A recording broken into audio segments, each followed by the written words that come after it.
आज हम लोग देखेंगे हिस्ट्री में सबसे पहला चैप्टर ना, यूरोप में हाँ राष्ट्रवाद। ठीक है, तो देखो, हाँ। यूरोप यूरोप मतलब क्या, तुम लोग क्या जानता है इसके बारे में, बताओ। यूरोप एक देश है। नहीं नहीं, देश नहीं है, महादेश का नाम सुने हो? महादेश है।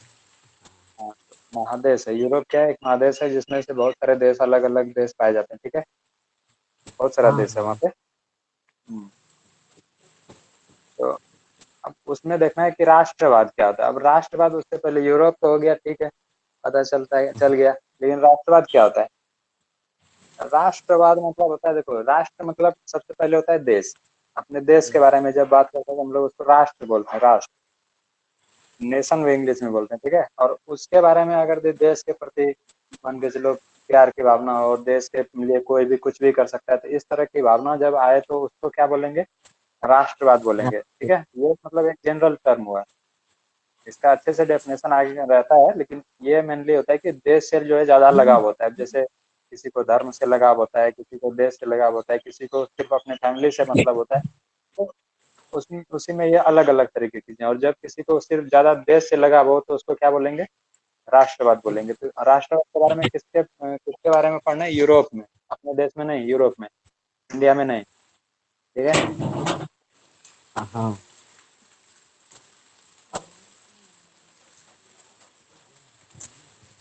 तो अच्छा चलो, तो अब पर क्या है? राष्ट्रवाद क्या है? राष्ट्रवाद आधुनिक विश्व की राजनीतिक जागृति का प्रतिफल है। राष्ट्रवाद क्या है? आधुनिक विश्व मतलब अभी नए समय में जो विश्व में राजनीतिक जागृति है, मतलब राजनीति के रूप में सरकार और लोगों के जो है अधिकार, इस इन सब चीजों के बारे में जब लोग जानने शुरू किए तो उसी से राष्ट्रवाद का कॉन्सेप्ट निकल के आया। ठीक है, मतलब लोग अपने बारे में जानने लगे कि हमको क्या अधिकार है, क्या करने का, कितना मतलब हमको क्या कैसे करना चाहिए। ये सारी भावनाएं जहाँ से आई उसको राष्ट्रवाद कहते हैं। और ये कहाँ से आया? आधुनिक विश्व के टाइम में आया।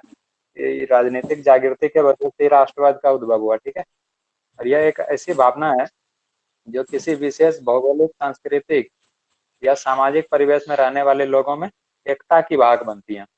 मतलब राष्ट्रवाद क्या है? राष्ट्रवाद एक ऐसी भावना है, राष्ट्रवाद क्या है? भावना है जो क्या करता है, किसी विशेष भौगोलिक, ठीक है, किसी विशेष भौगोलिक, सांस्कृतिक, भौगोलिक मतलब कि उसका भौगोलिक स्थिति क्या है, मतलब जैसे कह सकते हो कि वो कितना बड़ा देश है, उसके आसपास मतलब कौन कौन से देश हैं, इससे जो है पता चलता है भौगोलिक, पहाड़ कितने हैं, पर्वत पर्वत कितने हैं, समुद्र के किस समुद्र के किनारे हैं। तो सब भौगोलिक स्थिति है, भौगोलिक स्थितियां हैं। उसके बाद एक सांस्कृतिक होता है कि वहाँ के लोगों का मतलब संस्कृति कैसा है, कैसे क्या भाषा है वहाँ का, क्या मतलब उस पर खाने का पैटर्न है, क्या है, सारी चीजें। और साथ ही समाज परिवेश, सामाजिक परिवेश, सामाजिक परिवेश मतलब एक जगह जब लोग रहते हैं मिलजुल कर तो पूरा समाज कहलाता है। जैसे गांव जैसे होता है अपने यहाँ पे, तो उसमें रहने वाले लोगों में क्या करता है, एकता, एकता जो होता है, एकता की वाहक बनती है। राष्ट्रवाद की वजह से क्या होता है, भौगोलिक, सांस्कृतिक या सामाजिक परिवेश में रहने वाले लोगों में एकता आती है। ठीक है, तो ये ध्यान रखना। हाँ। तो राष्ट्रवाद की भावना का जो है शुरुआत यूरोप में पुनर्जागरण के काल से ही हो चुका था। ये पुनर्जागरण का क्या मतलब होता है? पुनः पुनः मतलब होता है मतलब फिर से दोबारा, और जागरण का मतलब होता है जागना। तो मतलब जागने से यहाँ मतलब ये नहीं कि कोई सो गया था और वो जगा, मतलब यहाँ पुनर्जागरण का मतलब है कोई अपने बारे में मतलब भूल गया था कि हमको क्या अधिकार है, कैसे हमको रहना है। तो इन सब चीजों के लिए जो है फिर से लोगों में वो मतलब जागृति हुई, उसको पता चला, वो फिर से उसको याद आया, मान के चलो कह सकते हो कि मतलब मेरे राइट्स क्या है, मतलब मेरे अधिकार क्या है। जैसे होता था ना पुराने टाइम में, राजा महाराजा जो कह देंगे वही करना पड़ेगा। तो उस टाइम कोई अपना अधिकार नहीं थे, लेकिन अभी जो है हम लोगों की अपनी मर्जी चलती है कि हम अपने सरकार को खुद से चुन सकते हैं। और जरूरी नहीं सरकार हर बार हमें जो है दबा के नहीं रख सकती। तो ये क्या हुआ, पुनर्जागरण हो गया। ठीक है, पुनः, और राष्ट्रवाद का भावना के कहाँ से शुरू हुआ? पुनर्जागरण के समय से। ठीक है, अब लेकिन 1789 ईस्वी में जब फ्रांसीसी क्रांति हुई, क्योंकि ये 9वीं क्लास में ये दिया होगा, फ्रांसीसी क्रांति कब हुई थी? 1789 ईस्वी में, ये लाइन याद रखना। और ये 9वीं क्लास में दिया हुआ भी होगा। ठीक है, तो हाँ 1789 ईस्वी के फ्रांसीसी क्रांति से यह मतलब और ज्यादा मतलब उन्नत रूप से जो है बाहर निकला, और अच्छे तरीके से जो ज्यादा लोगों को इसकी जानकारी हुई। ठीक है, 19वीं शताब्दी में तो यह उन्नत एवं आक्रामक रूप में भी सामने आई, मतलब बहुत तेजी से ये बढ़ने लगा। ठीक है, इसके कारण यथेष्ट है कि और परिणाम भी मतलब युगांतकारी रहे, मतलब बहुत अलग अलग युगों तक चलते रहे। इसका परिणाम जो है बहुत ज्यादा आगे तक देखने को मिला, और अभी भी इसका परिणाम जो है अभी भी उसी का टाइम चल रहा है, अभी भी समय चल रहा है यही चीज का। ठीक, तो यूरोप में राष्ट्रीयता की भावना के विकास में फ्रांस की राज्य क्रांति के पश्चात नेपोलियन के आक्रमणों ने महत्वपूर्ण योगदान दिया। नेपोलियन बोनापार्ट का नाम सुना होगा जब फ्रांस की क्रांति और उसके बाद वाले चीजों को पढ़ा होगा पिछले चैप्टर में, पिछले क्लास में। ठीक है, तो फ्रांसीसी क्रांति ने राजनीति को अभिजातीय वर्गीय परिवेश से बाहर कर उसे अखबारों, सड़कों एवं सर्वसाधारण की वस्तु बना दिया। फ्रांसीसी क्रांति के वजह से क्या हुआ कि जो भी उसके राजनीति के बारे में जो भी उसका ज्ञान था, जो भी उसके अधिकार थे, वो सभी चीजों को सिर्फ जो लोगों मतलब बड़े लोगों में नहीं बल्कि आम से आम मतलब जनरल से जनरल लोगों तक भी पहुंचा दिया। ठीक है, यूरोप के कई राज्यों में नेपोलियन के अभियानों द्वारा नवयुग का संदेश पहुंचा, नया युग, नव मतलब नया, नया युग का संदेश पहुंचा। ठीक है, उसके बाद नेपोलियन ने जर्मनी और इटली के राज्यों को भौगोलिक नाम की परिधि से बाहर कर उसे वास्तविक एवं राजनीतिक रूपरेखा प्रदान की। देखो, जब भी समझ में नहीं आए कोई बात तो हमको तुरंत पूछना। ठीक है, हाँ। नेपोलियन ने क्या किया, जर्मनी और इटली, ये भी देश है, जर्मनी और इटली जो देश है कि राज्यों को भौगोलिक नाम की परिधि से बाहर, मतलब उसको ऐसा याद दिलाया गया कि तुम सिर्फ एक जगह आसपास हो तो इस तरीके से नहीं रह सकते, तुम्हारा अपना जो है राजनीतिक मतलब राजनीतिक भी कुछ अधिकार है। राजनीति मतलब जैसे इटली और जर्मनी के लोगों को या किसी भी देश के लोगों को कोई और देश के लोग आकर नहीं दबा सकते, इस तरह की बातों का उसने जो है प्रचार प्रसार किया गया। ठीक है, जिसमें इटली और हाँ। जर्मनी के एकीकरण का मार्ग प्रशस्त हुआ। ये भी नहीं, ये इटली और जर्मनी का एकीकरण इसी चैप्टर में शायद देखने को मिलेगा, आगे देखेंगे हम लोग। और दूसरी तरफ नेपोलियन की नीतियों के कारण फ्रांसीसी प्रभुत्व और आधिपत्य के विरोध यूरोप में देशभक्ति पूर्ण विक्षोभ भी जगा, देशभक्ति भी हुआ। ठीक है, नेपोलियन के पतन के बाद, नेपोलियन के पतन मतलब होता है खत्म होने के बाद, उसके शासन का अंत होने के बाद यूरोप की विजयी शक्तियां ऑस्ट्रिया की राजधानी वियना में 1815 ईस्वी में एकत्रित हुई। ये सबसे ज्यादा इम्पोर्टेंट क्वेश्चन है, शायद इसका क्वेश्चन भी दिया होगा पीछे में क्वेश्चन वाले सेक्शन में। ठीक है, तो नेपोलियन जैसे ही, नेपोलियन जो है बहुत मतलब बहुत पावरफुल शासक थे, बहुत पावरफुल राजा थे। ठीक है, तो उसके बाद उसका जब अंत हुआ तो उसके बाद यूरोप की जो विजयी शक्तियां थी, मतलब जो कि जीत रहा था, वो सब क्या हुआ, ऑस्ट्रिया नाम की एक देश है, देखो ये ऑस्ट्रेलिया और ऑस्ट्रिया से कंफ्यूज मत होना। ठीक है, ऑस्ट्रिया अलग है और ऑस्ट्रेलिया अलग है। ये ऑस्ट्रिया जो है ये यूरोप का एक देश है। ठीक है, तो ऑस्ट्रिया की राजधानी थी वियना, वियना जगह का नाम है, ऑस्ट्रिया की राजधानी।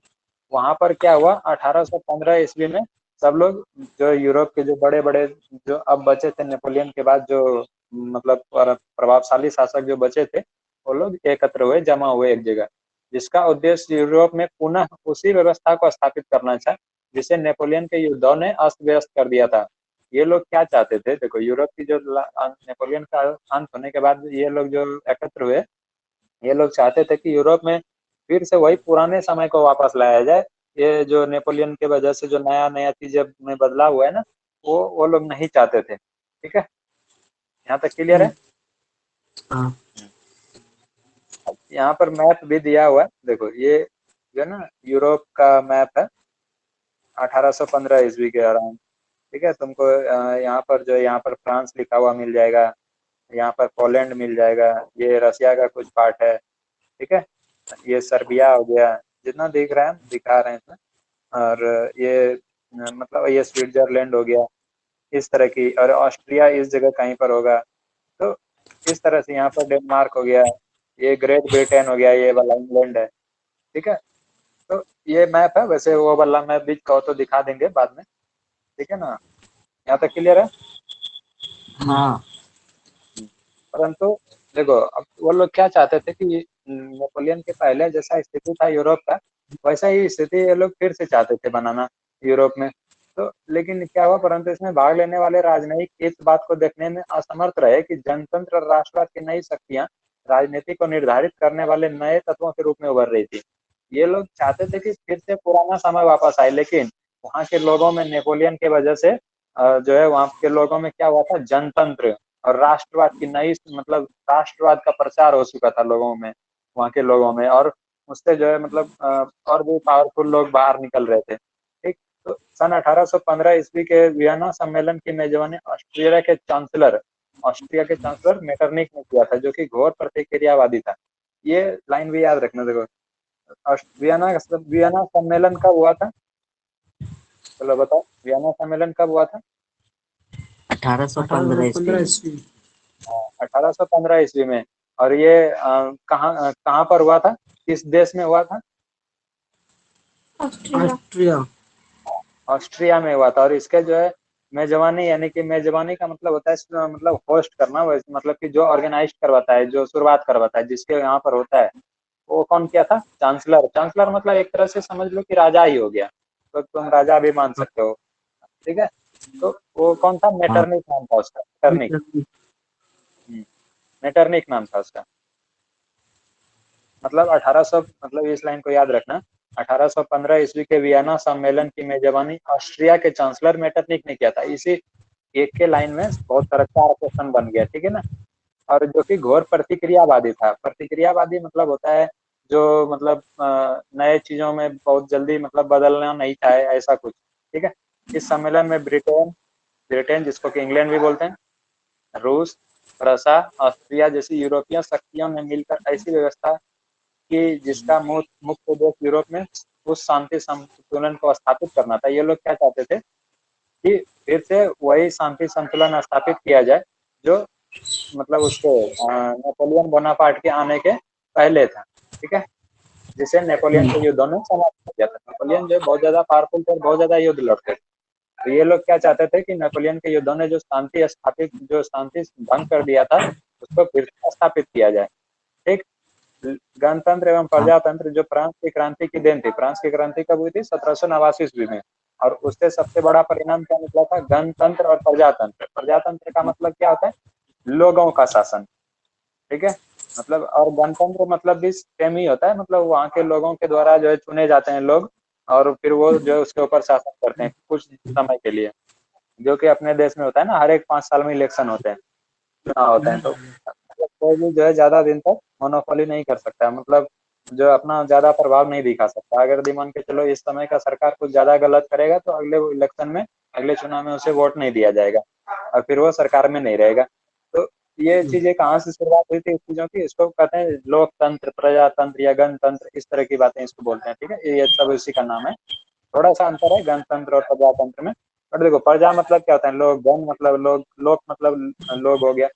क्योंकि फ्रांस की क्रांति की देन थी। ये सब कहाँ से आया था? जो फ्रांस की क्रांति से आया था। ठीक, उसका विरोध करना और पुरातन व्यवस्था की पुनर्स्थापना करना मेटरनिक व्यवस्था का उद्देश्य था। ये लोगों का उद्देश्य क्या था कि प्रजातंत्र या गणतंत्र को स्थापित नहीं होने दिया जाए। किसका? ये जो ऑस्ट्रिया के वियना में जो लोग सम्मेलन कर रहे थे, ये लोग चाहते थे पुराना व्यवस्था रहे। पुरातन मतलब पुराना व्यवस्था की पुनर्स्थापना करना चाहते थे लोग। ठीक है, और यह वियना सम्मेलन के माध्यम से यूरोप में नेपोलियन युग का अंत और मेटरनिक युग की शुरुआत हुई। जिसके वजह से क्या हुआ? नेपोलियन युग का अंत हो गया और मेटरनिक युग की शुरुआत हो गई। कब से? 1815 ईस्वी के बाद। ठीक, इटली पर अपना प्रभाव स्थापित रखने के लिए मेटरनिक ने उसे कई राज्यों में विभाजित कर दिया। मेटरनिक ने क्या किया? इटली को भी बहुत सारे अलग अलग पार्ट में डिवाइड कर दिया, ताकि वहां पर जो है ज्यादा सही से वो अपना शासन स्थापित कर सके, वहां के लोगों पर अपना दबाव बना सके। ठीक है, तो सिसिली और नेपाल के प्रदेश बुर्बो वंश के सम्राट फर्डिनेंड को दे दिया गया। ये सब कुछ कुछ जो है ना कीवर्ड है, उसको याद रखना। ठीक, ये ये सम्राट फर्डिनेंड का नाम याद रखना। रोम और उसके आसपास के राज्य पोप को सौंप दिए गए। पोप कौन होते थे ना उस टाइम? जैसे चर्च वगैरह होते हैं ना, तो उसी तरह ये लोग धार्मिक गुरु होते हैं, जैसे अपने यहाँ पर साधु संत होते हैं ना, वैसे ही। ठीक, लombardy एवं वेनेसिया पर ऑस्ट्रिया की प्रभुता कायम रही। और परमा मॉडर्ना और ये सब इतना ज्यादा सब इम्पोर्टेंट नहीं है, बस ये एक दो को फर्डिनेंड वाला याद रखना, और ये रोम वाला याद रखना, पोप को दे दिया गया था। बस ये दोनों याद रखना, बाकी ये सब इम्पोर्टेंट नहीं। ठीक है, यहाँ तक हाँ। क्लियर है? जेनेवा एवं सार्डिनिया पिडमाउंट के राज्य, जेनेवा और सार्डिनिया पिडमाउंट के राज्य में शामिल सम्मिलित कर दिए गए। ये भी एक अच्छा सा लाइन है, ये भी याद रख सकता है। जर्मनी में 39 रियासतों का संघ कायम रहा, जिस पर अप्रत्यक्ष रूप से ऑस्ट्रिया का अधिकार स्थापित किया गया। मतलब देखो, जर्मनी में क्या हुआ, 39 रियासतों का संघ कायम किया, जिस पर अप्रत्यक्ष रूप से, मतलब डायरेक्ट तो नहीं, लेकिन फाइनली जो है कंट्रोल उसी का होता था, ऑस्ट्रिया का होता था। ठीक। तथा हर संभव प्रयास किया गया कि उनमें राष्ट्रीय एकता की भावना नहीं जगे। ये चीज का बहुत अच्छे से ध्यान रखा गया कि उन लोगों में राष्ट्रीयता की भावना का विकास नहीं, मतलब राष्ट्रवाद की भावना का विकास नहीं हो। क्योंकि अगर राष्ट्रवाद की भावना का विकास हो जाएगा तो वो लोग फिर धीरे धीरे धरना प्रदर्शन करके वो लोग जो क्या करेंगे, मतलब कह सकते हो कि वो लोग लोकतंत्र और जनतंत्र की मांग करेंगे। ठीक है, हाँ ये फैसला महसूस किया था। चलो यहाँ तक ठीक है।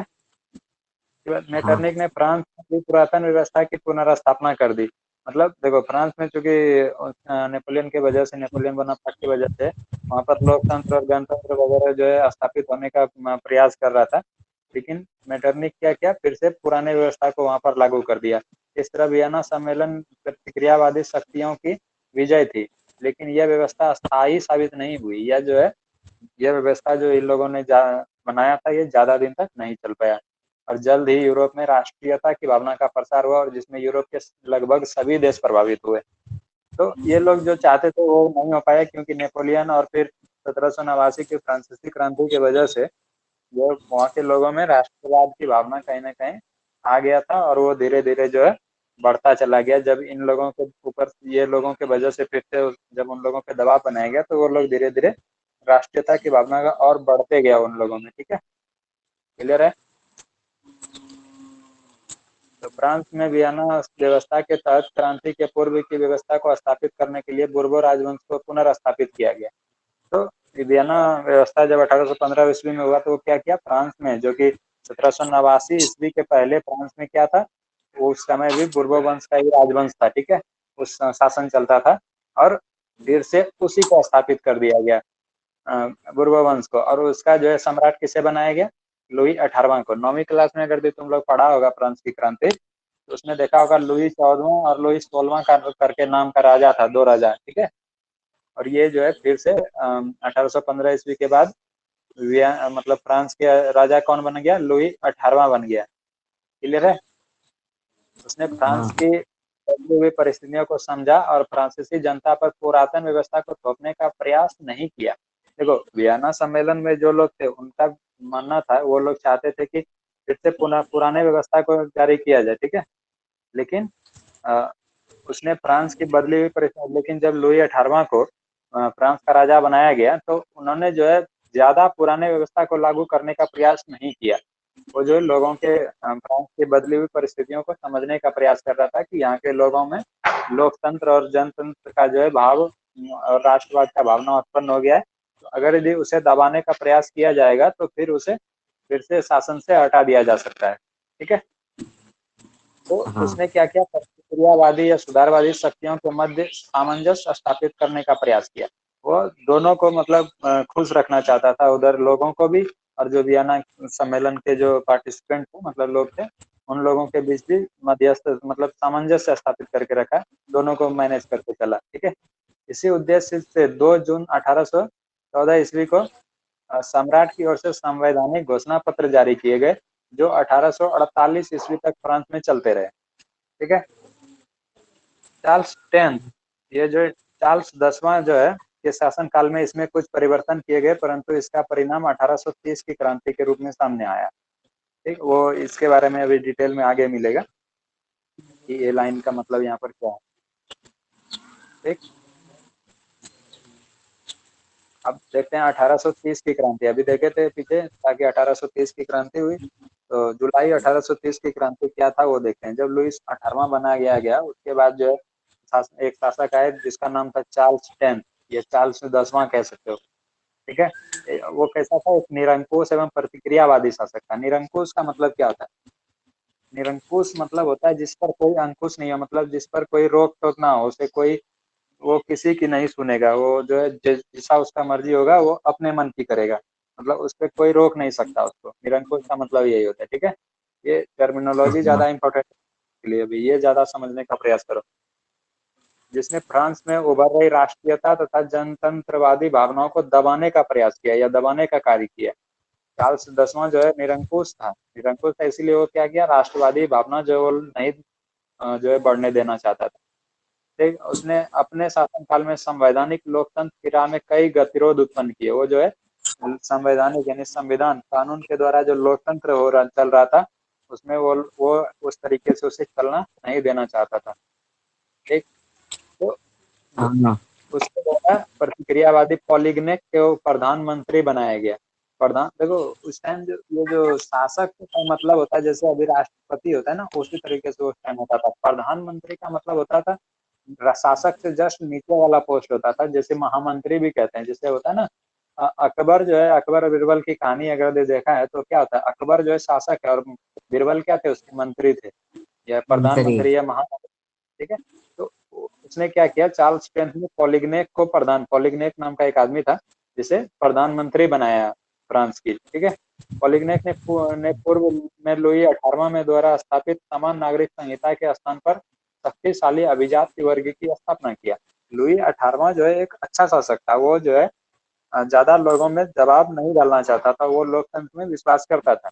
लेकिन जब लुई चार्ल्स टेंथ आया तो वो क्या किया, पॉलिग्नेक को प्रधानमंत्री बना दिया। और पॉलिग्नेक ने क्या किया, जो लुई 18वां द्वारा समान नागरिक संहिता यानी कि सभी लोगों को बराबर मापा जाए, इस तरीके की जो उसका कानून था, उसको बदल कर पॉलिग्नेक ने क्या किया, शक्तिशाली अभिजात वर्ग की स्थापना कर दी। मतलब जो बड़े लोग हैं, जो शक्तिशाली हैं, जो अमीर वर्ग के लोग हैं, उसको मतलब उसका शासन बना दिया एक तरह से मान के चलो, और गरीबों को ज्यादा वैल्यू नहीं दिया गया।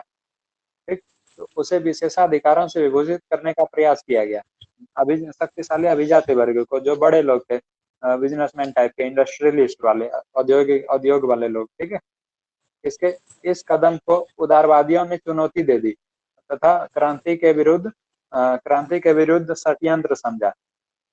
इस मतलब ये जो अभिजात वर्ग को जो ज्यादा वैल्यू देने लगा, तो इसमें क्या हुआ, उदारवादी जो लोग जो थे, मतलब जो चाहते थे कि जैसे लोकतंत्र हो, जनतंत्र चलता रहे, तो उन लोगों को लगा कि ये जो है हमारे लिए षड्यंत्र है, मतलब हमारे खिलाफ कुछ साजिश चल रहा है।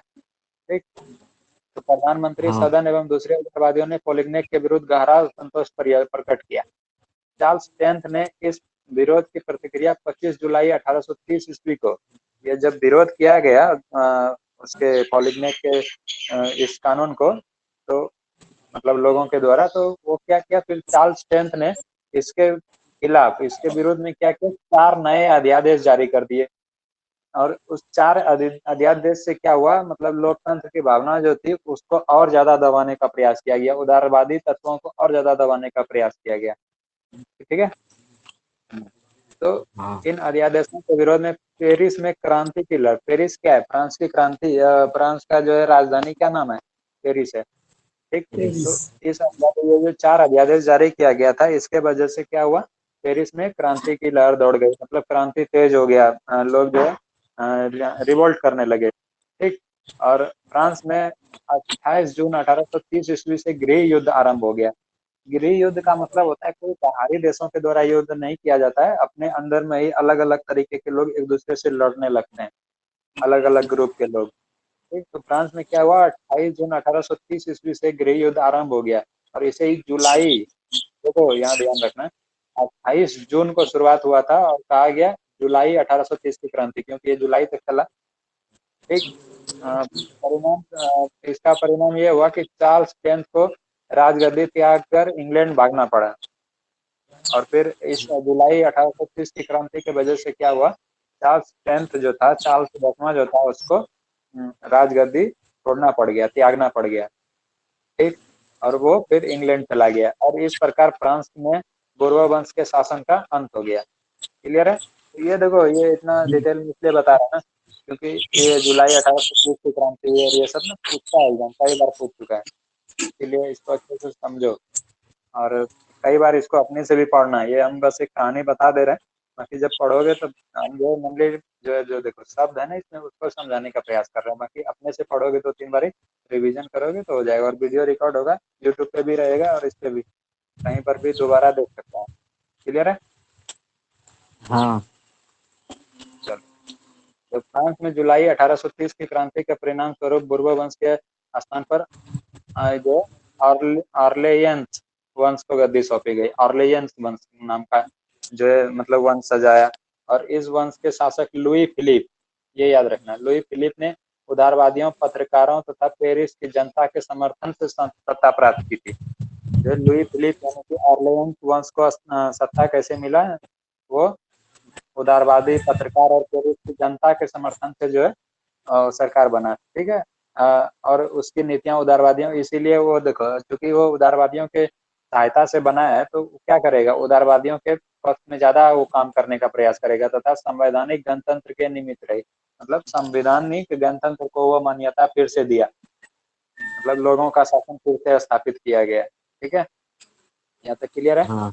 तो ये तो था 1800, जुलाई 1830 की क्रांति कैसे हुआ, कब कब क्या हुआ, इस तरीके से। अब जो है उसका प्रभाव क्या पड़ा, थोड़ा मतलब नियर फ्यूचर के आगे वाले समय पे, तो ये देखते हैं हम लोग 1830 की क्रांति का प्रभाव। इस प्रकार जुलाई की क्रांति इस बात की सूचक थी कि देश में कट्टर राजसत्तावादियों का प्रभाव कम हो रहा था। जुलाई क्रांति के से क्या हुआ, देश में कट्टर राजसत्तावादी, मतलब जो कि एकदम पूरा हम लोग चाहते थे कि नहीं, राज मतलब सत्तावादी ही शासन हो, मतलब एक ही लोगों का शासन हो, एक ही वंश का शासन हो, वो उसका प्रभाव क्या हुआ, कम होने लगा। ठीक। और फिर वास्तव में यह क्रांति मध्यम वर्ग एवं लोक संप्रभुता के सिद्धांत की देन थी। और फिर यह क्रांति क्या हुआ, मध्यम वर्ग, देखो मेनली जो है दो या तीन वर्ग देखने को मिलते हैं, एक तो बहुत अमीर होते हैं, एक मध्यम में होते हैं, और एक बहुत गरीब लोग होते हैं। ठीक, तो मध्य यह क्रांति क्या हुआ, मध्यम वर्ग और लोक संप्रभुता, मतलब लोगों में जो है, लोगों के द्वारा जो है संप्रभु दिया गया, मतलब उसको सुप्रीम पावर दिया गया, ये सिद्धांतों की देन थी। इस क्रांति ने फ्रांसीसी क्रांति के सिद्धांतों को पुनर्जीवित कर दिया। फ्रांस की क्रांति का जो 1789 ईस्वी में हुआ था, उसका उद्देश्य क्या था, उससे क्या हुए थे, उसका प्रभाव लोकतंत्र, जनतंत्र, ये और मतलब मौलिक अधिकार, इन सब चीजों का भावना जो बाहर आया था, निकला था। ठीक है, उसका परिणाम था। और फिर से इस क्रांति जो 1830 की क्रांति हुई, इससे भी फ्रांसीसी क्रांति के सिद्धांतों को पुनर्जीवित किया गया तथा वियना कांग्रेस के उद्देश्यों का निर्मूल सिद्ध कर दिया, और वियना में जो सम्मेलन हुआ था उसको जो है गलत साबित कर दिया, उसको खत्म कर दिया। ठीक। और इस प्रकार संपूर्ण यूरोप, और इसका प्रभाव क्या हुआ, पूरे यूरोप पर पड़ा तथा राष्ट्रीयता तथा देशभक्ति की भावना का और ज्यादा तेजी से विकास हुआ। राष्ट्रीयता और देशभक्ति की भावना का क्या हुआ, और ज्यादा विकास हुआ। और उसने सभी यूरोपीय राष्ट्रों के राजनीतिक एकीकरण, संवैधानिक सुधारों तथा राष्ट्रवाद के विकास का मार्ग प्रशस्त किया।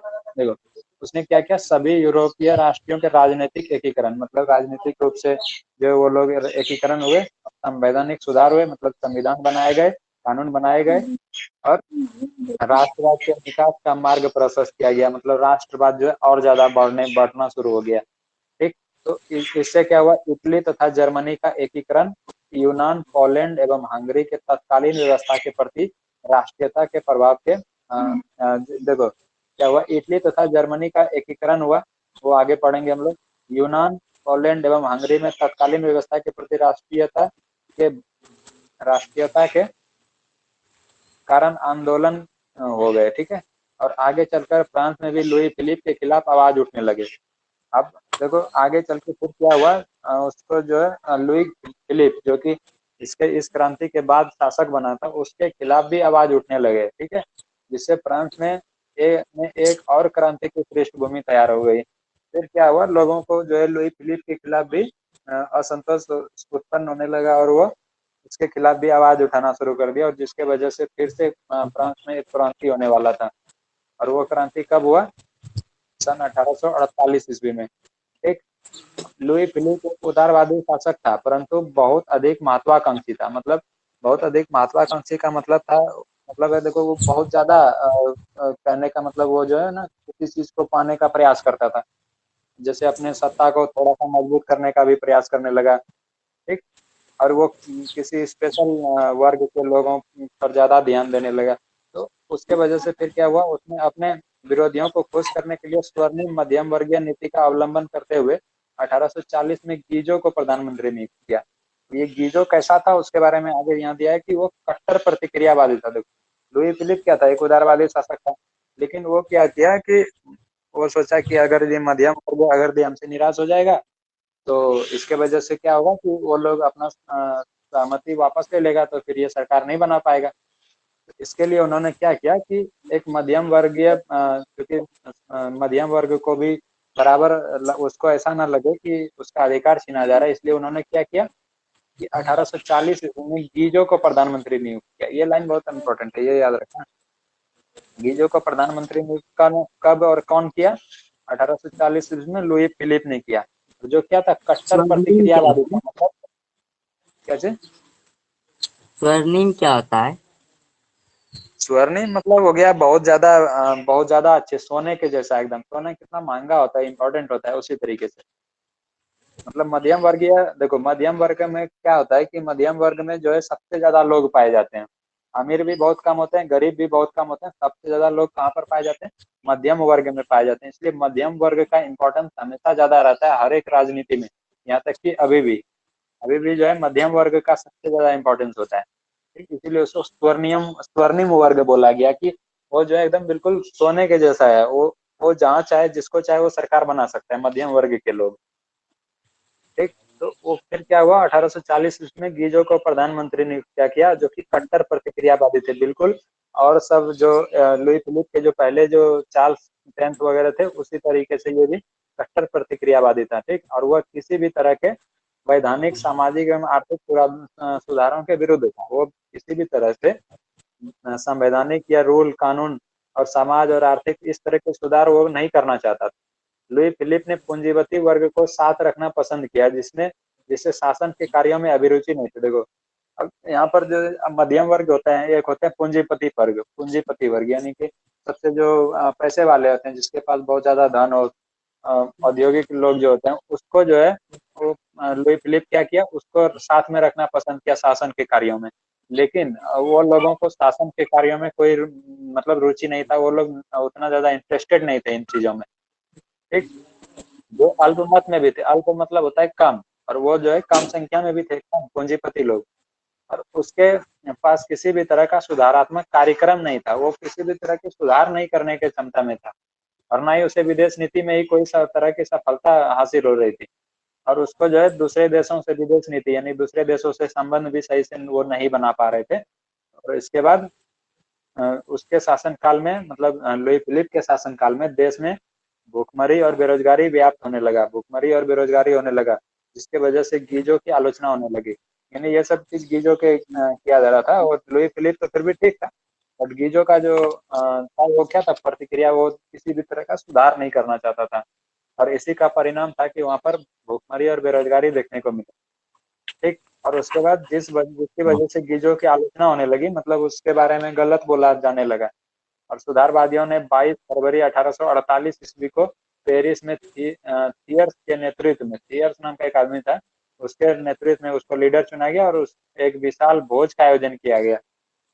मतलब भोज का मतलब तो समझता ही है ना, मतलब बैठक बुलाया गया, मतलब जैसे होता है ना डिनर वगैरह, उसी तरीके से, मतलब जैसे अपने वहां पर भी भोज होता है उस तरीके से। और जगह जगह अवरोध लगाए गए और लुई फिलिप को गद्दी छोड़ने पर मजबूर किया गया। और 22 फरवरी को ये विशाल भोज का आयोजन किया गया, और 24 फरवरी को लुई फिलिप ने गद्दी त्याग दिया, और वो भी इंग्लैंड चला गया। चार्ल्स टेन भी इंग्लैंड चला गया था, और ये भी इंग्लैंड चला गया था। ठीक है, तत्पश्चात नेशनल असेंबली जैसे अपने यहाँ पर नेशनल असेंबली है ना, पार्लियामेंट, संसद जिसको बोलते हैं, संसद भवन, उसी तरह से वहां पर नेशनल असेंबली जो था, वो उसने क्या किया, गणतंत्र की घोषणा करते हुए 21 वर्ष से ऊपर के सभी वयस्क पुरुषों को मताधिकार प्रदान किया। और फिर वहां के जो पार्लियामेंट थे यानी नेशनल असेंबली थे, उसने क्या किया, गणतंत्र की घोषणा किया। मतलब गणतंत्र में क्या होता है कि एक मतलब राष्ट्रपति या राजा ही मान के चलो होता है, उसको लोगों के द्वारा चुना जाता है। ठीक, और वहां पर वो उसको जो चुनने वाले लोग थे वो कौन थे, 21 वर्ष से ऊपर के जितने भी लोग थे, सभी वयस्क पुरुषों को। यहाँ पर 3-4 चीजें जो ध्यान देना है कि मिनिमम एज क्या रखा गया वोट देने के लिए, 21 वर्ष। और मतलब 21 वर्ष से ऊपर के ही सभी लोग जो है मताधिकार यानी वोट दे सकते थे, मत दे सकते थे, अपना चुनाव कर सकते थे। और उसमें भी कौन थे, सिर्फ पुरुष थे, महिलाएं नहीं थी, ये ध्यान रखना। वहां पर क्या था, महिलाओं को मत देने का अधिकार नहीं दिया गया उस टाइम पे। ठीक। और अभी जो है भारत में जो है वोटिंग देने का मिनिमम एज कितना है बताओ? अभी 18 है। 18 वर्ष से ऊपर के सभी लोग, मतलब महिलाएं पुरुष सभी लोग अभी जो है मताधिकार कर सकते हैं अपना अपने देश में। ठीक है। और यहाँ पर लेकिन क्या किया गया कि 21 वर्ष से ऊपर के सभी वयस्क पुरुषों को सिर्फ मताधिकार प्रदान किया गया और काम के अधिकार की गारंटी दी गई। मतलब उसमें कहा गया कि काम आपको दिया जाएगा, इसकी गारंटी दी गई। और गणतंत्रवादियों का नेता जो है कौन था? लामार्टिन था। और एवं सुधारवादियों का नेता था लुई ब्ला। और शीघ्र ही दोनों में, और फिर से देखो क्या हुआ, दोनों अलग अलग, एक गणतंत्रवादी का नेता कौन था? लामार्टिन था। और सुधारवादियों का नेता कौन था? लुई ब्ला था। ठीक। तो और उसके बाद क्या हुआ, फिर दोनों में मतभेद आरंभ हो गया और लुई लुई नेपोलियन फ्रांस का सम्राट बना। और लुई जो है, ये जो लुई था वो कौन बन गया? नेपोलियन, यानी लुई नेपोलियन नाम का कोई आदमी था, ये नहीं था, ये लुई ब्ला अलग था। और ये दोनों में, चूंकि ये दोनों अपने में मान के चलो तो लड़ने लगे, और जिसके वजह से क्या हुआ, लुई नेपोलियन फ्रांस का जो है सम्राट बन गया फिर से। वो नेपोलियन बोनापार्ट था और ये जो है लुई नेपोलियन है इसका नाम। और ये कब बना? 1848 ईस्वी की क्रांति के बाद। इस क्रांति ने न सिर्फ फ्रांस की पुरातन व्यवस्था का अंत किया, बल्कि Italy, Germany, Austria, Holland, Switzerland, Denmark, Spain, Poland, Ireland, England में भी इस क्रांति से प्रभावित हुए। ये सब देश यूरोप के ही देश हैं। इन सब में जो है इस क्रांति के बाद क्या हुआ, इसका मतलब प्रभाव इस इन सभी देशों पर देखने को मिला। और इटली तथा जर्मनी के उदारवादियों ने बढ़ते हुए जन असंतोष का, मतलब वहाँ के लोगों में जो असंतोष उत्पन्न हो गया था, वहाँ के लोगों को सरकार पर भरोसा नहीं होने लगा था, राजा पर। और उसको जो है इस क्रांति से और ज्यादा मोटिवेशन मिला और वो राष्ट्रीय एकीकरण के द्वारा राष्ट्र राज्य की स्थापना की मांगों को आगे बढ़ाया, जो संवैधानिक लोकतंत्र के सिद्धांत पर आधारित है। और वहाँ के लोगों ने इस क्रांति से प्रेरणा लेते हुए क्या किया कि इटली और जर्मनी में भी जो है लोकतंत्र को स्थापित करने का प्रयास किया गया, संवैधानिक लोकतंत्र। ठीक। यहाँ तक क्लियर है? कोई दिक्कत नहीं है? क्लियर? हाँ। चलो, यहाँ तक कोई दिक्कत नहीं। यहाँ पर 2 क्रांति हम लोग देख लिए, बाकी क्रांति का बैकग्राउंड भी देख लिया। 1789 में फ्रांसीसी क्रांति हुआ था, और 1815 में वियना सम्मेलन ऑस्ट्रिया में, और उसके बाद जुलाई 1830 की क्रांति, और फिर 1848 की क्रांति। और अब उसके बाद क्या है? अब है इटली का एकीकरण। अब पढ़ना है हम लोगों को इटली का एकीकरण। इटली इटली भी एक देश है, ठीक है, यूरोप का ही। जैसे अपनी एशिया में है ना, भारत है, पाकिस्तान है, उसी तरह से यूरोप का एक देश है इटली। उसका एकीकरण किया गया। एकीकरण का मतलब है, एक बार हम लोग पीछे अभी देखे थे ना कि उसका क्या किया गया था कि बहुत अलग अलग पार्ट में बांट दिया गया था उस देश को। रोम को अलग कर दिया था वियना सम्मेलन के बाद, रोम को अलग, और सब मतलब उसके छोटे छोटे टुकड़े कर दिए गए थे। तो एकीकरण का मतलब क्या हुआ, फिर से उन सभी टुकड़ों को जोड़कर एक देश बनाने का प्रयास किया गया।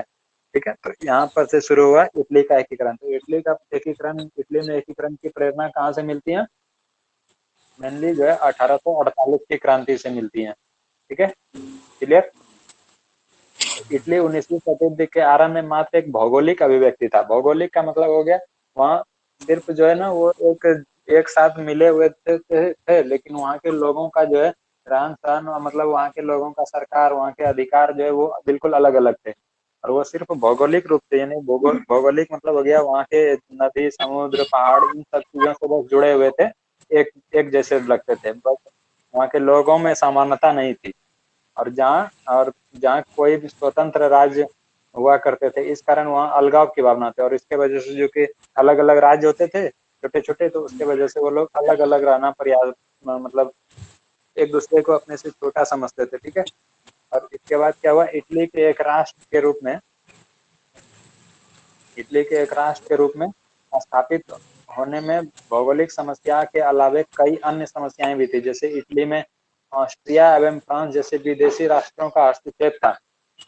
इटली में क्या हुआ कि ऑस्ट्रिया और फ्रांस जैसे विदेशी जो विदेश, मतलब दूसरे जो देश थे, वो लोग भी हस्तक्षेप कर रहे थे इसमें। और तो एकीकरण में इनका विरोध अवश्य निश्चित था। मतलब और फिर अगर भी एकीकरण करने का प्रयास किया जाता है इटली का, तो ऑस्ट्रिया और फ्रांस जैसे देशों का जो है विरोध निश्चित था, ठीक है। और इधर राजधानी रोम, इटली की राजधानी रोम में भी पोप के प्रभाव थे। पोप जो है रोम में भी, क्योंकि रोम जो है पोप को दे दिया गया था, तो उसका भी बहुत ज्यादा प्रभाव था वहां पे। पोप की इच्छा थी कि इटली का एकीकरण स्वयं उसके नेतृत्व में धार्मिक दृष्टिकोण से हो। वो पोप जो है चूंकि धार्मिक आदमी था, जैसे अपने यहाँ पर साधु संत होते हैं वैसे ही, तो वो क्या चाहते थे कि उसके पोप की मतलब दृष्टि में, मतलब नेतृत्व में, वो चाहता था कि मैं जो हूँ उसका सम्राट बनूं उस टाइम, मतलब मैं लीड करूं इस चीज को, एकीकरण को। और वो धार्मिक दृष्टिकोण से चाहते थे फिर से पुराना शासन, मतलब धर्म का शासन चले, बाइबल का शासन चले, इस तरीके का वो चाहता था।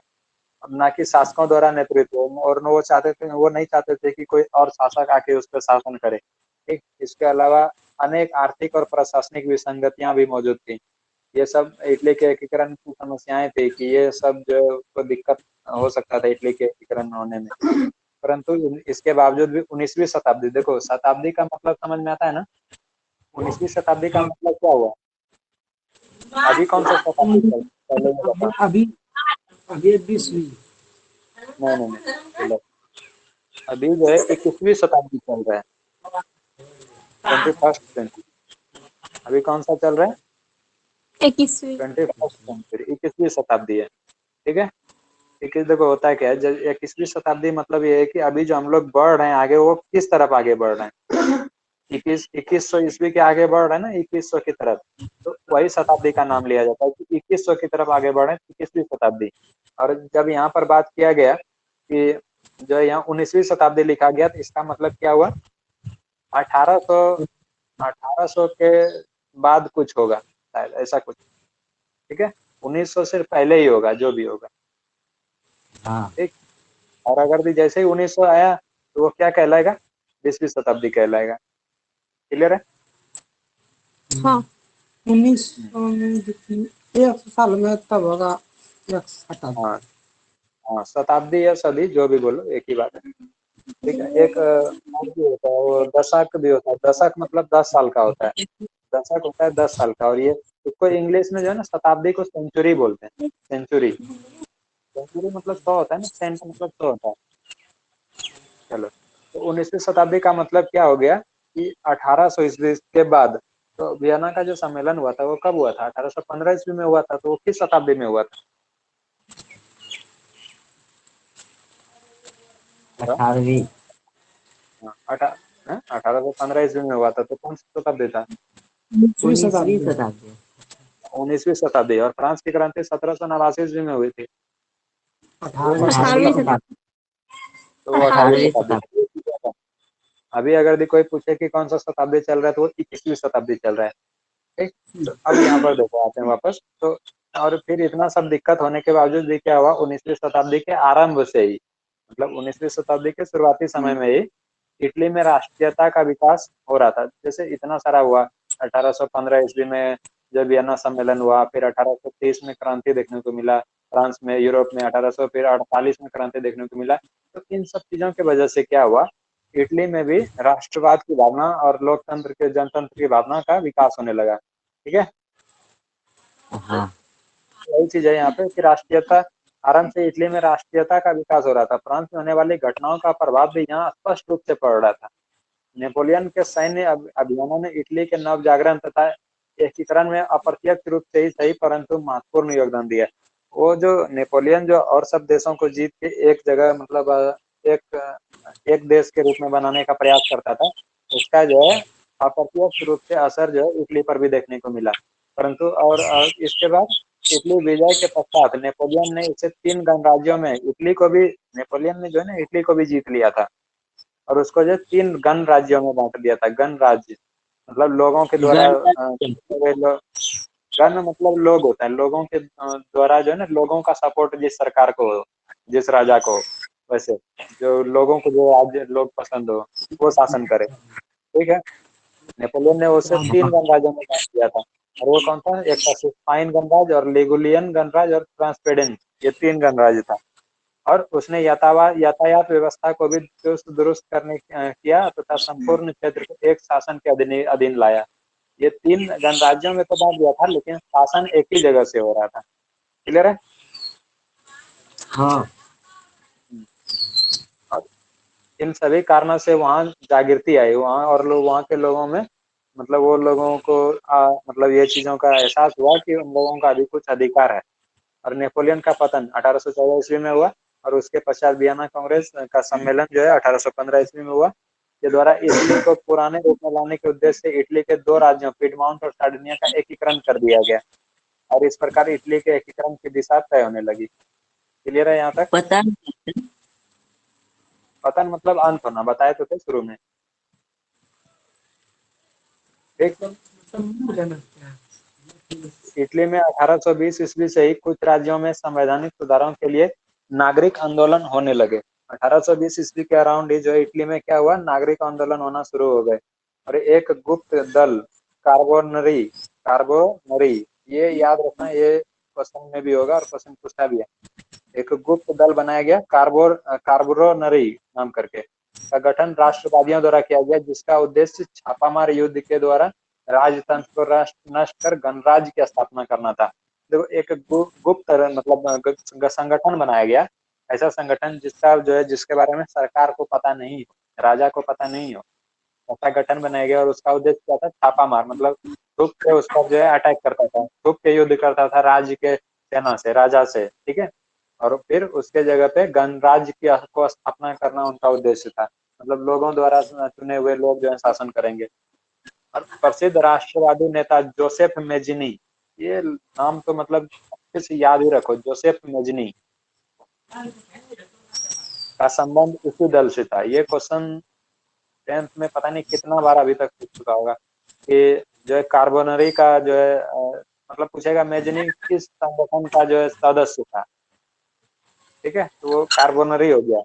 कार्बोनरी का जो है सदस्य कौन था, जोसेफ मेजिनी। जोसेफ मेजिनी बहुत अच्छे से याद रखना, क्वेश्चन कभी कभी ऐसा भी पूछ देता है कि जोसेफ मेजिनी का बारे में मतलब उसको क्या बोलते हैं, उसको उस व्यक्ति का चित्रण करें, इस तरह से उसके बारे में भी पूछ देगा लिखने के लिए मेजिनी के बारे में।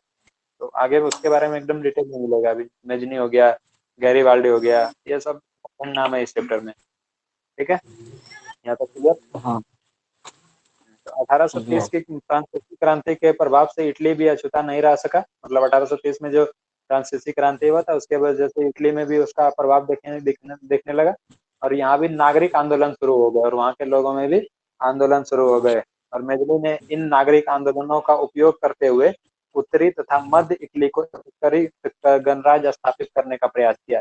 मेजनी का बहुत ज्यादा योगदान है इटली को एकीकरण करने में। मेजनी ने क्या किया, उसी नागरिक आंदोलन का उपयोग करते हुए उत्तरी तथा मध्य इटली में एकीकृत गणराज्य बनाने का प्रयास किया, मतलब एक जगह लाने का प्रयास किया। लेकिन ऑस्ट्रिया के चांसलर मेटरनिक द्वारा इन राष्ट्रवादी आंदोलनों को दबा दिया गया। ऑस्ट्रिया के चांसलर जो थे मेटरनिक, उन्होंने क्या किया, इस आंदोलन को दबा दिया, और मेजनी को इटली से पलायन करना पड़ा, और मेजनी को क्या हुआ, इटली से भागना पड़ा उस समय, ठीक है, यहाँ तक क्लियर। अब देखो आगे मेजनी के बारे में पूरा डिटेल में, ये मेजनी कौन था, क्या करता था, किस तरीके का इसका विचारधारा था, ये सारी चीजें, क्योंकि मेजनी का बहुत ज्यादा योगदान है इटली के एकीकरण में। अगर इटली के एकीकरण पर क्वेश्चन पूछोगे और मेजनी का नाम नहीं लिखोगे तो फिर वो क्वेश्चन कभी पूरा हो ही नहीं सकता, और ये क्वेश्चन इटली का एकीकरण कई बार पूछ चुका है, ये ध्यान रखना। मेजनी क्या था, मेजनी कौन था, साहित्यकार था, मतलब साहित्य वगैरह लिखता था, गणतांत्रिक विचारों का समर्थक था, मतलब लोगों के शासन का समर्थन करता था, और योग्य सेनापति भी था। सेनापति मतलब सेना को जो है संभाल सकता था, लेकिन वो तत्कालीन राजनीतिक परिस्थितियों की बेहतर समझ नहीं रखता था, लेकिन वो राजनीति उतना ज्यादा नहीं जानता था, वो सेना के बारे में बेहतर जानता था, लेकिन राजनीति उसको उतना ज्यादा आइडिया नहीं रखता था वो राजनीति के बारे में, ठीक है। अतः उसमें आदर्शवादी गुण थे, और आदर्शवादी गुण अधिक और व्यावहारिक गुण कम थे। मतलब देखो क्या होता है ना, जो लोग राजनीति करने लगते हैं ना, तो वो जो है मतलब एक सेकंड में किसी भी चीज को देख के जो है ना एकदम बदल जाएगा अपने आप, मतलब गिरगिट से भी तेज बदल सकता है अपने आप को, मतलब ये समझ के चलो, जो कि इसके अंदर उतना नहीं था। क्यों? क्योंकि राजनेता था ही नहीं। तो इसमें क्या था, आदर्शवादी गुण थे, मतलब आदर्शवादी गुण होता है जैसे एक फिक्स होता है कि जो अच्छा चीज है वही करना चाहिए, नेता लोग तो जो गलत है वो भी कर देगा, तो ये चीज होता है देखने में, ठीक। तो अपनी पराजय के बाद भी मेजनी ने हार नहीं मानी, और फिर वो चूंकि भाग गया था इटली से, और फिर भी वो जो है लेकिन वो रुका नहीं वहां पे, और फिर 1831 में उसने यंग इटली नामक संस्था की स्थापना की। ये एकदम याद रखना, 1831 ईस्वी में यंग इटली नामक संस्था की स्थापना की, जिसने नवीन इटली के यानी नया इटली के निर्माण में महत्वपूर्ण योगदान भाग लिया। और ये यंग इटली मतलब मान के चलो एक तरह की संस्था बनाया, जैसे जैसे मान के चलो एक सेना की तरह ये संस्था बनाया 1831 ईस्वी में, किसने? जोसेफ मेजनी ने। और उसका काम क्या था, वो जो इटली के निर्माण में बहुत भूमिका निभाया। और इसका उद्देश्य इटली प्रायद्वीप से विदेशी हस्तक्षेप समाप्त करना था। और नवी मेजनी और यंग इटली का उद्देश्य क्या था? विदेशी लोग जो थे, जैसे कि फ्रांसीसी थे और परसा के लोग थे, ऑस्ट्रिया के लोग थे, इन लोगों को वो जो है यहाँ से हटाना चाहते थे, उनका हस्तक्षेप नहीं देखना चाहते थे यहाँ इटली में। क्लियर है? तथा संयुक्त गणराज्य स्थापित करना इसका मुख्य उद्देश्य था। मतलब विदेशी शक्तियों को हटाकर जो है वहाँ पे मतलब संयुक्त गणराज्य बनाने का वो प्रयास करने का प्रयास किया, उसका मुख्य उद्देश्य था। और 1834 ईस्वी में यंग यूरोप नामक संस्था का गठन किया। 1831 ईस्वी में यंग इटली सिर्फ इटली के लिए एक संस्था बनाया। और 1834 ईस्वी में यंग यूरोप नामक संस्था का गठन कर मेजनी ने यूरोप के अन्य देशों में चल रहे राष्ट्रीय आंदोलन को भी प्रोत्साहित किया। यंग यूरोप इसलिए बनाया ताकि यूरोप के और भी देशों में वो आंदोलन को प्रोत्साहित कर सके, प्रेरणा दे सके। यहाँ तक क्लियर? हाँ ओवर नहीं ना हो रहा है? समझ में आ रहा है? कोई दिक्कत नहीं? ओवरलोड हो तो बताना। चलो, तो 1848 में जब फ्रांस सहित पूरे यूरोप में क्रांति का दौर आया तो मेटरनिक को भी अंततः ऑस्ट्रिया छोड़ना पड़ा। और देखो 1848 ईस्वी में फिर जब फ्रांसीसी क्रांति हो रहा था उस टाइम, और फ्रांसीसी के अलावा साथ ही साथ जो है पूरे यूरोप में जो क्रांति होने लगा, तो उसके बाद क्या हुआ, मेटरनिक को जो ऑस्ट्रिया छोड़ना पड़ा। और मेटरनिक कौन था बताओ? मेटरनिक था ऑस्ट्रिया का चांसलर, याद है? इसके बाद इटली की राजनीति में पुनः मेजनी का आगमन हुआ। और फिर जैसे ही मेटरनिक ऑस्ट्रिया छोड़ के भागा, और फिर जो है मेजनी इटली आ गया वापस 1848 ईस्वी की क्रांति के बाद। और मेजनी संपूर्ण इटली का एकीकरण कर उसे गणराज्य बनाना चाहता था, जबकि सार्डिनिया पिडमाउंट का शासक चार्ल्स एल्बर्ट, सार्डिनिया पिडमाउंट जो इटली का ही पार्ट था जिसको कि वियना सम्मेलन के बाद अलग अलग बांट दिया गया था, उसका जो शासक था चार्ल्स एल्बर्ट, वो अपने नेतृत्व में सभी प्रांतों का विलय चाहता था। मतलब वो अपने नेतृत्व में जो है सभी प्रांतों को उसमें मिलाना चाहता था, विलय मतलब मिलाना चाहता था। और उधर पोप भी इटली को धर्म राज्य बनाने का पक्षधर था। और पोप क्या चाहता था, वो धर्म के राज्य जैसे बने, मतलब धार्मिक तरीके से राज्य चले, धर्म की मतलब शासन चले। ठीक है, इस तरह विचारों के टकराव के कारण इटली के एकीकरण का मार्ग अवरुद्ध हो गया। और इस तरह से जो है मतलब अलग अलग पार्ट के लोग जो है एक दूसरे अपना अपना बात मनवाने का प्रयास करने लगा, और जिसके वजह से क्या हुआ, इटली का एकीकरण का मार्ग अवरुद्ध हो गया। मतलब थोड़ा सा मतलब कह सकते हो कि स्लो हो गया स्पीड इसका। ठीक है, काला अंतर में मतलब समय बदल, काला अंतर मतलब क्या होता है ना, काल अंतर मतलब काल मतलब होता है समय या एक पूरा युग, उस युग के बदलते हुए काल अंतर में समय के बदलते हुए ऑस्ट्रिया द्वारा इटली के कुछ भागों पर आक्रमण किए जाने लगे। ऑस्ट्रिया क्या करने लगा, इटली के कुछ राज्यों के कुछ भागों पर वो आक्रमण करना शुरू कर दिया, जिसमें सार्डिनिया के चार्ल्स एल्बर्ट की पराजय हो गई। अब देखो चार्ल्स एल्बर्ट जो था, सार्डिनिया पिडमाउंट के जो शासक थे, वो क्या चाहता था, वो चाहता था कि उसके नेतृत्व में ये मतलब इटली का एकीकरण किया जाए, उस अलग अलग राज्यों को उसमें मिलाया जाए। लेकिन उसी बीच क्या किया, कुछ समय के बाद ऑस्ट्रिया जो है ना उस पर अटैक किया, तो सार्डिनिया के जो शासक थे उसको हरा दिया, एल्बर्ट को। और ऑस्ट्रिया के हस्तक्षेप से इटली में जनवादी आंदोलन को कुचल दिया गया। और फिर जैसे ही ऑस्ट्रिया आया तो फिर ऑस्ट्रिया क्या किया, वहाँ के जो जन मतलब लोकतंत्र के लिए जो लोग आंदोलन कर रहे थे उसको क्या किया, दबा दिया गया, रोक दिया गया, कुचल दिया गया। ठीक, और इस प्रकार मेजनी की पुनः हार हुई और वो फिर से पलायन कर गया, यानी भाग गया। और फिर इस बारी कौन हराया इसको, इटली, ये ऑस्ट्रिया हराया इसको फिर से। यहाँ तक क्लियर है? हाँ हाँ, तो उसके बाद अब यहाँ से शुरू होता है इटली के एकीकरण का द्वितीय चरण। अब 1848 ईस्वी तक इटली के एकीकरण के लिए किए गए प्रयास वस्तुतः असफल ही रहे।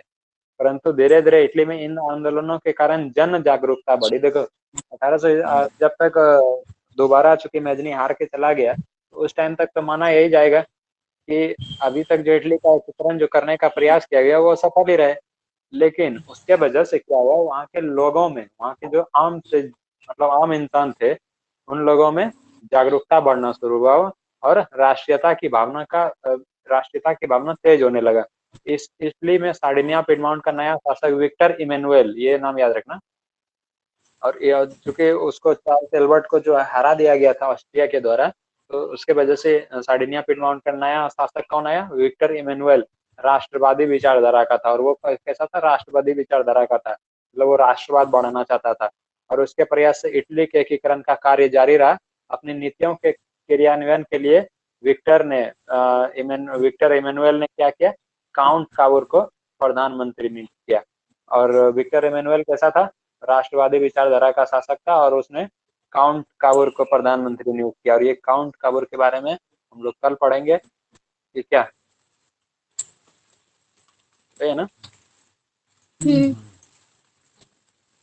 तो अब कल हम लोग देखेंगे काउंट काबुर के बारे में। और उसके बाद फिर कौन है, उसके बाद देखते हैं। उसके बाद गैरीबाल्डी है, गैरीबाल्डी के बारे में पढ़ेंगे। उसके बाद फिर यहाँ तक हो जाएगा तुम्हारा इटली का एकीकरण पूरा यहाँ तक में। और उसके बाद फिर जर्मनी का एकीकरण देखेंगे कल, अगर जिस टाइम मिला तो, नहीं तो फिर परसों देखेंगे। ठीक है, यहाँ तक क्लियर है? कोई दिक्कत, कोई डाउट हो तो बोलो।